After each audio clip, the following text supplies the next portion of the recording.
Bonjour, pour bien comprendre ce qu'est une estimation, nous allons voir sur un exemple concret ce qu'est un intervalle de confiance, puis l'origine de cette formule.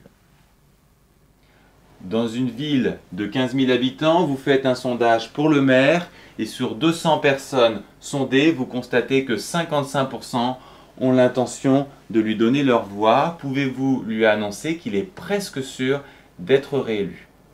Là encore, il y a une formule mathématique pour répondre qui donne un intervalle, mais cette fois-ci, ce n'est pas un intervalle de fluctuation à 95%, mais un intervalle de confiance à 95%. Donc ici, cette formule dépend de deux paramètres, f et n. F signifie fréquence, elle va être associée au 55% et vaut un nombre entre 0 et 1, donc 0,55.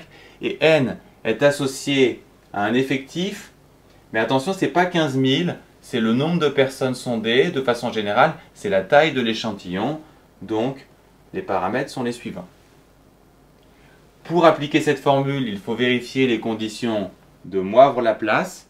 Notez qu'ici, la fréquence est notée f et pas p comme habituellement. Les conditions sont vérifiées, donc on applique la formule.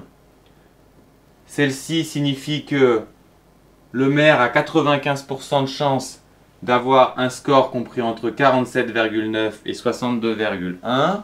Autrement dit, il est possible qu'il ait 48 ou 49%. Il a donc de bonnes chances de gagner, mais n'est pas presque sûr de gagner. Notez que dans une estimation, la fréquence est toujours associée à la taille de l'échantillon. Vous pouvez également remarquer qu'on ne s'est pas servi de la taille totale de la population de la ville. Que la ville fasse 2000 habitants ou 3 millions, ce résultat reste valable. Enfin, il est important de comprendre le sens de ce que fait une estimation. Elle prend des informations sur une partie de la population pour essayer d'extrapoler sur l'ensemble de la population. Cette formule de l'intervalle de confiance à 95% avec ses conditions d'utilisation est à connaître par cœur. Il est intéressant de remarquer que plus l'intervalle est restreint, plus votre estimation est précise.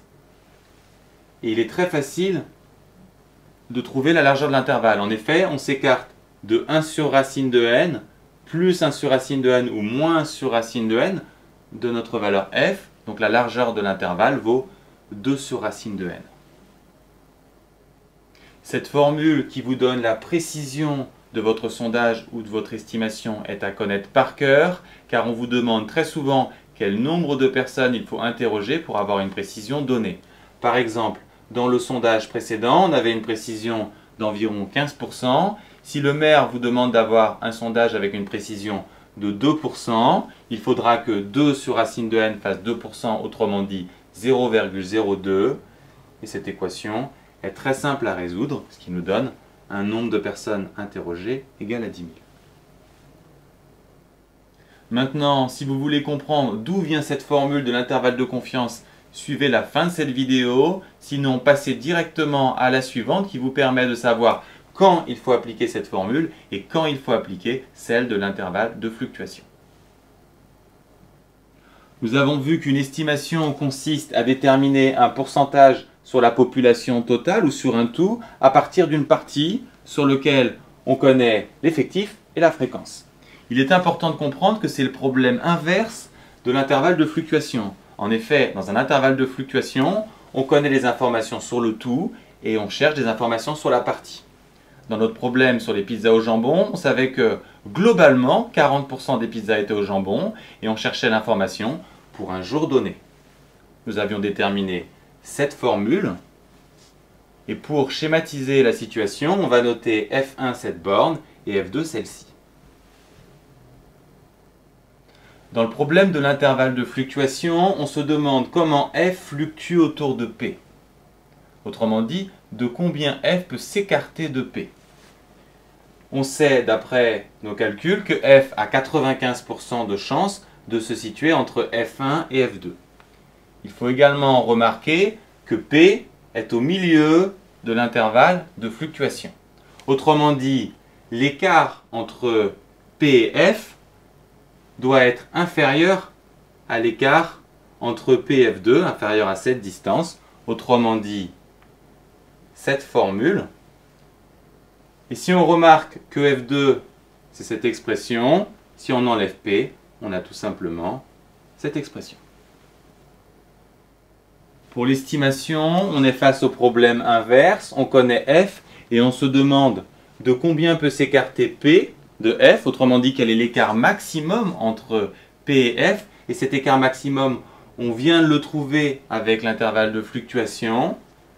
On peut toujours appliquer cette formule, donc P doit se trouver à 95% sur cet intervalle.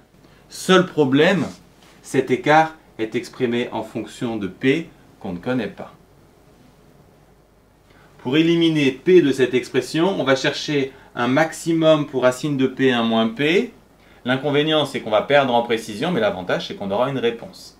Alors, première chose, pour démarrer, c'est se souvenir que P est une fréquence, donc comprise entre 0 et 1.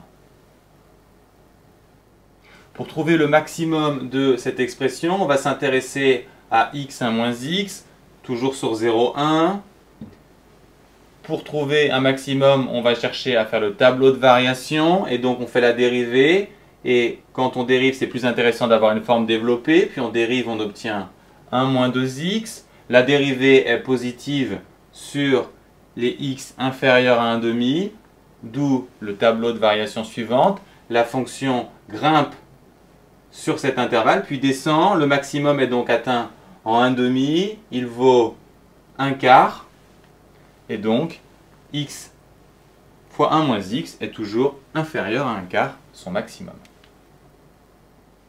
Pour avoir le maximum de cette expression, il ne nous reste plus qu'à appliquer une racine. Et comme la racine est croissante, les inégalités sont conservées. Par conséquent, racine de x1 moins x est plus petit que 1,5. Et donc, même chose, racine de P1 moins P va être plus petit que 1,5. Si on multiplie par 1,96, on sera inférieur à 1,96 sur 2, qui est un peu plus petit que 1. Donc, notre écart est inférieur à 1 sur racine de n. Et donc, l'écart entre P et F, que ce soit P par rapport à F ou F par rapport à P, est au maximum de 1 sur racine de n. Donc, si on connaît P, F va être compris entre P moins 1 sur racine de n et P plus 1 sur racine de n. Et même chose pour F, ce qui nous donne notre intervalle de confiance. Enfin, comme nous étions partis d'un intervalle de fluctuation à 95%, tous nos calculs ont été faits au seuil de 95%. On a donc obtenu un intervalle de confiance à 95%.